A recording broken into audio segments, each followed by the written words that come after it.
मराठा समाजाला ओबीसी मधून आरक्षण मिळावं या मागणीसाठी मनोज जरांगे पाटील यांनी आझाद मैदानामध्ये आंदोलनाला सुरुवात केलेली आहे आणि या आंदोलनाला पाठिंबा देण्यासाठी लाखो मराठा बांधव मुंबईमध्ये दाखल गेल्या 4 दिवसापासून तळ ठोकून आहेत आणि याच तळ ठोकून असलेल्या मराठा बांधवांसाठी आता राज्यभरातून मदतीचा ओघ जो आहे तो सुरू झालेला आहे। आता पश्चिम महाराष्ट्रातून देखील मोठ्या प्रमाणावर मदत जी आहे ती मुंबईकडे पाठवली जाणार आहे। मी आता कोल्हापूरमध्ये आहे आणि कोल्हापुरातली दृश्य आपण बघू शकतो। मराठा आंदोलक जे मुंबईमध्ये आहेत त्यांच्यासाठी अशा पद्धतीनं चिवडा असेल, फळं असतील, त्याचबरोबर रेनकोट असेल, असं सगळं साहित्य जे आहे ते आता मुंबईकडे रवाना होणार आहे। आज दुपारी हे सगळं साहित्य घेऊन एक ट्रक जो आहे तो मुंबईकडे जाणार आहे। एकूणच आपण बघितलं तर ज्या पद्धतीने गेल्या 4 ते 5 दिवसापासून सगळे मराठा आंदोलक जे आहेत ते मुंबईमध्ये तळ ठोकून आहेत। काही प्रमाणात पहिल्या 1-2 दिवसांमध्ये या सगळ्या आंदोलकांची जेवणाचे हाल देखील झाले आणि त्यानंतर केलेल्या आवाहनानंतर राज्यभरातून अशा पद्धतीने मदत येते आणि आता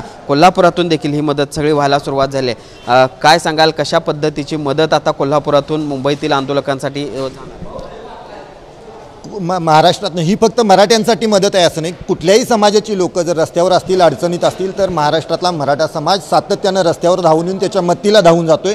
मुंबईमध्ये जे गेलेले मराठे आहेत ते कुठल्याही स्वतःच्या फायद्यासाठी गेलेले नाहीत, ते पुढच्या पिढीच्या आरक्षणासाठी गेलेले आहेत। असं असताना सरकारला पूर्वकल्पना देऊन सुद्धा सरकारनं जाणीवपूर्वक ह्या लोकांची महाराष्ट्रात तिथं मुंबईमध्ये आलेल्या लोकांना दहशतवाद्यांच्या पद्धतीनं त्यासनी वागणूक दिली जायला लागलेली आहे। हॉटेल बंद करून त्यांना बाथरूममध्ये जायचं सुद्धा बंद केलेलं आहे, त्यांना पेट्रोल डिझेल मिळायचं बंद केलेलं आहे, पिण्याचं पाणी बंद केलेलं आहे। अतिशय क्रूरपणे हे सरकार वागायला लागलेलं आहे।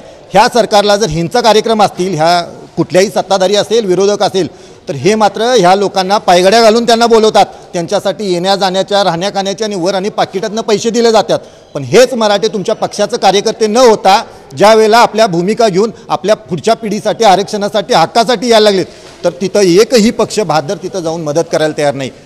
त्यामुळे आता मराठा समाज शाना झालेला आहे। त्यामुळे आमची लढाई आम्ही लढायला तयार आहे। सर्वसामान्य मराठे स्वतःच्या घरातलं अगदी भाकरी द्यायला लागले आहेत, तांदूळ गोळा करून द्यायला लागलेले आहेत, तेलाचं डबं द्यायला लागलेले आहेत, बिस्किटं द्यायला लागलेले आहेत, पाण्याच्या बाटल्या तिथं जी कमतरता असेल ती द्यायला लागलेले आहेत। आता तिथं पाऊस जोरात चालू आहे, लोक अशी अक्षरशः गुडघ्या एवढ्या चिखलात बसून काम करायला लागलेले आहेत, तिथं बसून आहेत आंदोलनाला। तर आम्ही इथं कोल्हापुरातनं प्रातिनिधिक म्हणून पहिल्यांदा हे 5000 रेनकोटसुद्धा आम्ही तिथं द्यायला लागलो आहे। तुम्ही मराठ्यांनो घाबरू नका, हे आरक्षणाचं आंदोलन चालत राहील जोपर्यंत तुम्ही गर्दी करून राहा। तिथं लागणारी जी काय रसद असेल, जी काय आवश्यकता असेल ती संपूर्ण महाराष्ट्रातनं, गावगाड्यातनं, अगदी लहान मुलं आपल्या खाऊचा डबासुद्धा तिथं पोचवायला तयार आहेत। काय सांगाल, खरं तर 4 दिवसापासून त्या ठिकाणी आंदोलन सुरू आहे, मात्र पहिल्या 2 दिवसामध्ये जर आपण बघितलं तर मोठ्या प्रमाणावर आंदोलकांचे हाल झाले। जाणीवपूर्वक करायचा प्रयत्न 100% हे जाणीवपूर्वक सरकारचं षडयंत्र दिसतंय, परंतु मराठे मागं हटणारे नाहीत। जे काय होईल ते एकदाच होईल म्हणून 50%च्या आतूनच मराठा आरक्षण घेतल्याशिवाय मागं हटायचं नाही। जे काही लागेल ते संपूर्ण राज्यातून जी काही रसद आहे ती पुरवली जाईल, पण मागे मराठे हटणार नाहीत हे तर 100% ठरलेलं आहे। त्यामुळे मराठा आरक्षण 50%च्या आतूनच आम्ही घेतल्याशिवाय राहणार नाही आहे। कोल्हापुरातून आता कशा पद्धतीनं ही रसद आहे ती मुंबईकडे जाणार आहे? काय काय साहित्य आता पुढे?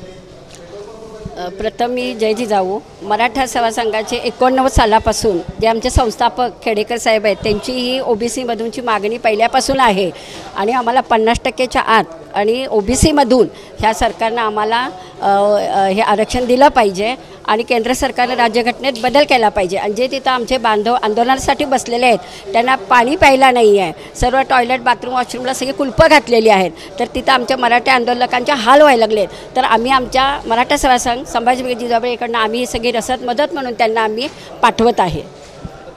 कशा पद्धतीनं कोल्हापुरातील सकल मराठा समाजानं आवाहन केल्यानंतर इतक्या मोठ्या प्रमाणामध्ये हे सगळं साहित्य आहे ते जमा झालेलं आहे, ज्यामध्ये बिस्किट, फळं, त्याचबरोबर लाडू चिवडा असेल, रेनकोट असेल, असं सगळं साहित्य आहे। आणि आता दुपारी हे सगळं मदतीचा हे सगळं साहित्य घेऊन ट्रक जो आहे तो मुंबईच्या दिशेनं जाणार आहे आणि त्यामुळं एकूणच ज्या पद्धतीनं गेल्या 2 दिवसापासून मुंबईमध्ये या आंदोलकांचे हाल होत होते, जाणीवपूर्वक कुठंतरी सरकारनं या आंदोलकांची कोंडी करायचा प्रयत्न केला आहे। मात्र सरकार जरी असा प्रयत्न करत असलं तरी राज्यभरातून मराठा समाज त्या आंदोलकांसाठी मदत पुरवेल अशा पद्धतीचा एक इरादाच या सगळ्या पश्चिम महाराष्ट्रातील आणि विशेषतः कोल्हापुरातील सकल मराठा समाजानं व्यक्त केल्याचं बघायला मिळतंय। जर्नलिस्ट सुनील काटकरचा भूषण पाटील, TV9 मराठी, कोल्हापूर।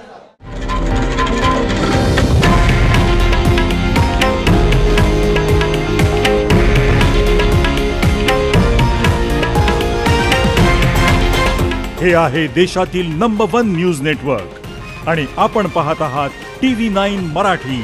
एकमेव